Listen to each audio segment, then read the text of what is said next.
Всем доброе утро. Мы уже сегодня выезжаем из Дуруса. Закончилось наше путешествие, поездка. Сейчас нам предстоит дорога 1448 километров, ну почти 1500. Будем останавливаться еще по дороге. Надеюсь, что все пройдет хорошо. И мы благополучно доберемся до Польши. Всем хорошего дня. Выезжаем мы из Дуруса где-то около 8 утра. Так намного лучше, потому что на дороге меньше машин. Ну и вообще, так как дорога длинная, надо выезжать немножко пораньше, потому что не знаешь, что ждет по дороге. Проложили себе маршрут на навигаторе от Дуруса до Przemysla, который нас вел через Косово. Ну и мы, люди рисковые, решили все-таки поехать попробовать через Косово.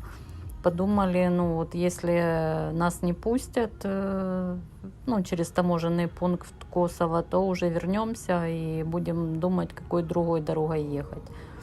Вообще от Дуруса, когда выехали и немножко проехали, идет очень хороший автобан, получается, связывающий вот Албанию с Косово. Автобан новый и прилегает по очень красивым местам. Он как бы в горах находится.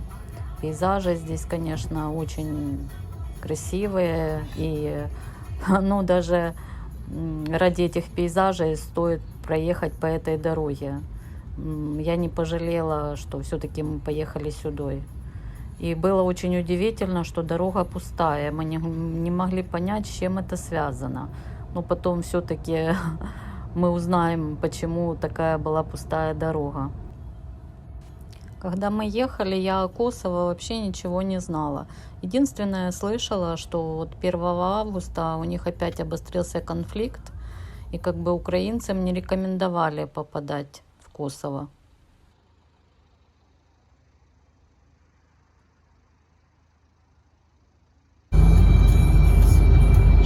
Километров нам осталось до Косово. Не знаем, пропустят нас на этой границе или может назад придется возвращаться. Тут такой шикарный автобан. Ехать по нему, конечно, хорошо. Дай бог, чтобы нас пропустили. Я так думаю, что с другой стороны этих гор, со стороны Северной Македонии, там расположен вот этот каньон Матка. Тоже, конечно, хотелось бы когда-то туда попасть. Очень красивый каньон.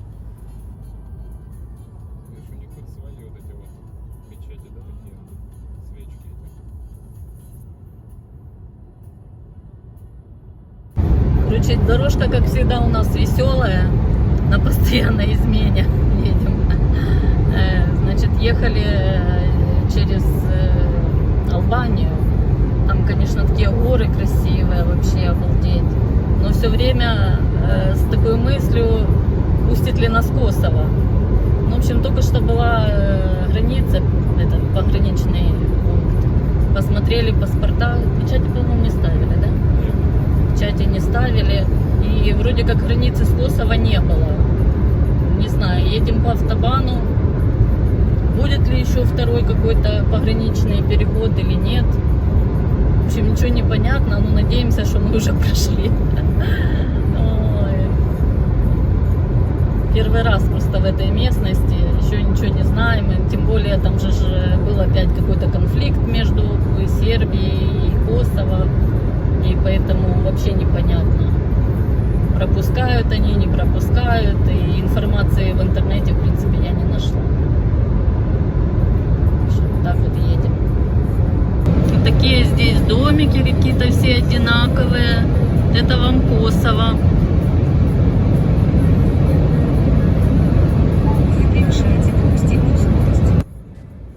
Вообще наша поездка была такая довольно-таки спонтанная.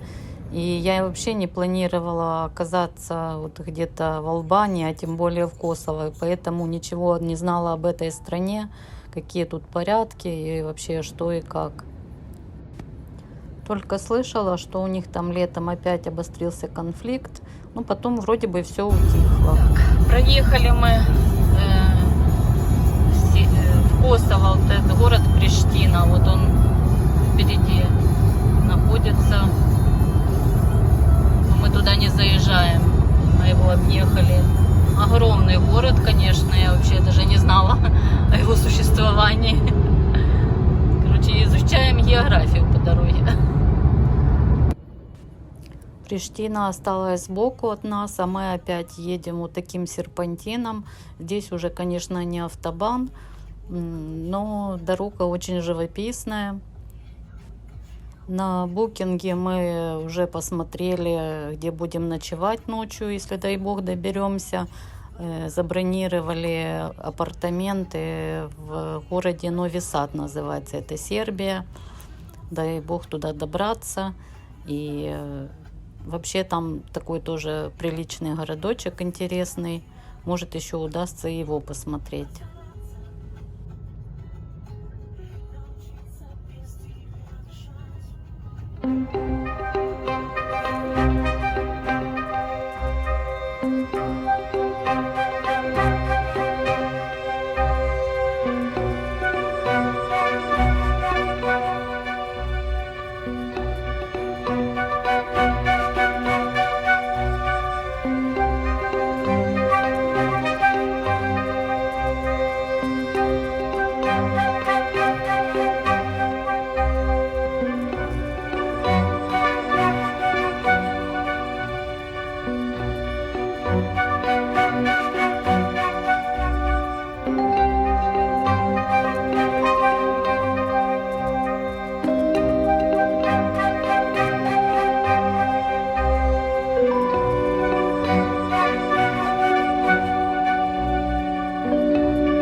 Короче, ехали, мы радовались, пока не доехали до следующего пограничного поста. Там, короче, когда мы заезжали в Косово, таможни в принципе не было, нас никто не останавливал. Проехали мы все Косово, приехали сюда, когда уже заканчивается страна, это граница там с Сербией. И, короче, нас не пропускают. Говорят, у вас в паспорте не стоит печать пограничного пункта. И надо, типа, еще и виза, чтобы проехать это Косово, оказывается. Никто нам ничего нигде не говорил. В общем, возвращаемся назад. Сейчас будем опять искать какие-то другие дороги. Время идет. Пападос нас догнал. Настроение было немножко испорчено, а тем временем уже надвигались тучи, и мы понимали, что мы скоро попадем еще и в дождь. Радовало только одно, что мы немножко смогли увидеть эту страну, красивые горы, хоть это нас немножко вдохновляло.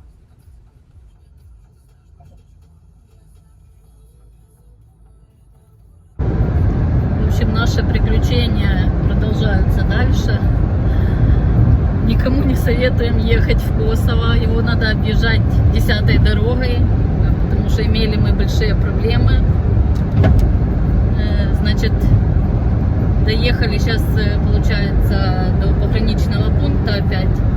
Начал требовать какую-то грин-карту. В общем, сказал по 10 евро с человека. У нас как раз мелких не было, было 50. Забрал 50 евро, сдачи не дал. Потом это была граница Косово и Северной Македонии. Получается, нам по нашей дороге нам надо попасть в направлении до Белграда, до Сербии. В общем, раз через Косово проехать нельзя, вернее можно, но не знаем как. Не для нас, короче говоря, можно. И сейчас вот мы приехали к границе Северной Македонии. Тоже тоже так, просто хороший, наверное, пограничник попался, слава богу, пропустил нас. Теперь еще опять нам проходить второй раз уже границу с Сербией. Один раз мы уже возле нее были, теперь сейчас еще второй раз буду. В общем, такое сделали крюк в 200 километров. Не знаем, теперь еще успеем мы к тому отелю, что мы забронировали. В общем, будет видно, как Бог даст. Что, так, едем дальше.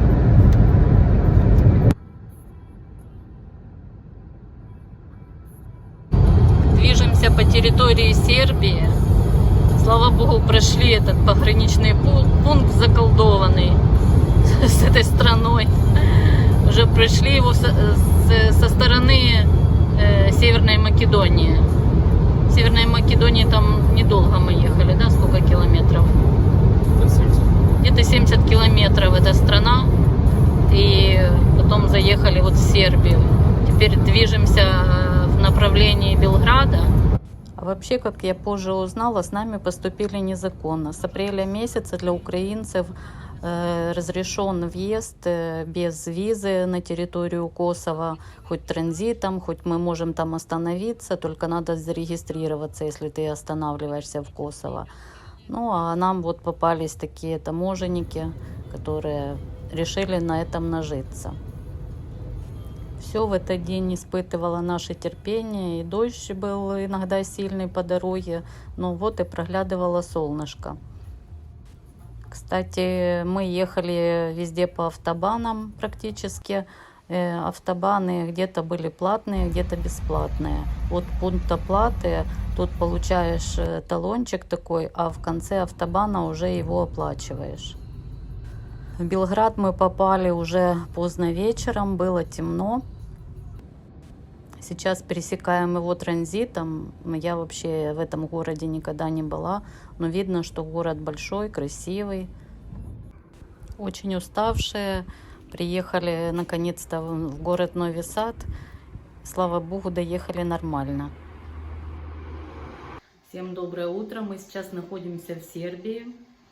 В городе Нови Сад называется. В общем, сняли такие апартаменты, ну, получается, как маленький домик. Сейчас покажу, как здесь все. В общем, вчера проехали довольно-таки долго, я не знаю. В общем, приехали где-то в 10 вечера. И где-то, я так думаю, 900 километров мы вчера проехали с нашими этими кругами, поэтому Косово. В общем, это, конечно, такие приключения были, что мы вообще могли остаться, потому что попали в такое положение, что Косово — это же непризнанная страна, и если ты в нее заезжаешь, то получается, ты как бы нарушаешь какие-то там правила. В общем, они сами себе там попридумывали законы, которые, естественно, никем не признаны, но тем не менее... Вот когда мы первый раз попали на границу с Сербией со стороны Косово, они нам сказали: а как вы проехали Косово? Мы говорим: нас никто там не останавливал, ничего. Они говорят, типа, вам нужна была там какая-то виза, ну, в общем, какой-то бред. Ну и развернули нас там. И мы, получается, опять поехали в Косово и уже заезжали со стороны Северной Македонии. И тоже так было страшно, что нас, опять же, Северная Македония скажет: а на каких основаниях вы опять заезжаете там с Косово? Ну, слава богу, пропустили. А так вообще, например, вернуться в Албанию, Албания скажет: почему вы заезжаете с Косово, на каких основаниях вы вообще там были? Ну, попадаешь в такое положение, что ты везде нарушитель, и тебя уже никакая страна не пускает. В общем, мы на таком перепуге. Но все-таки, слава богу, выехали оттуда, и хоть потеряли время и километражи, все, должны были сюда приехать пораньше. Вот этот город Нови Сад оказался очень таким красивым городком. Мы посмотрели там по Google картам, там и крепость есть, и река течет. Ну, в общем, можно было бы погулять, если бы вот вчера бы приехали вечером. Ну, а сегодня нам предстоит опять дальняя дорога. Ну, ничего, это все приключения. Приключения продолжаются. Сейчас вам покажу номерок, в котором мы тут жили. Ну, как отдельный домик такой. В общем, тут очень уютно и хорошо. Здесь двуспальная кровать, полотенечки есть. Такая мини-кухня. На кухне есть и кофе, и чай. Раковина, умывальничек, плита, чайник. В общем, все необходимое есть. Такая стоечка тут, шкаф.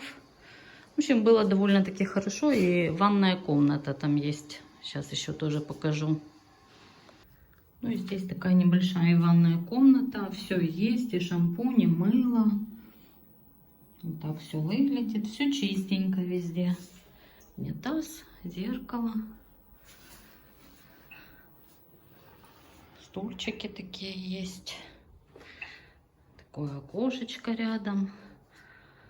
Двор большой. Рядом живут хозяева этого домика, что они сдают. В общем, хорошо здесь. По дороге вообще супер, чтобы остановиться. Утром опять собираемся в дорогу. Хозяин еще нам предлагал остаться на шашлык, но уже не было времени. Да, довольно-таки прилично здесь люди живут, такие домики, улица.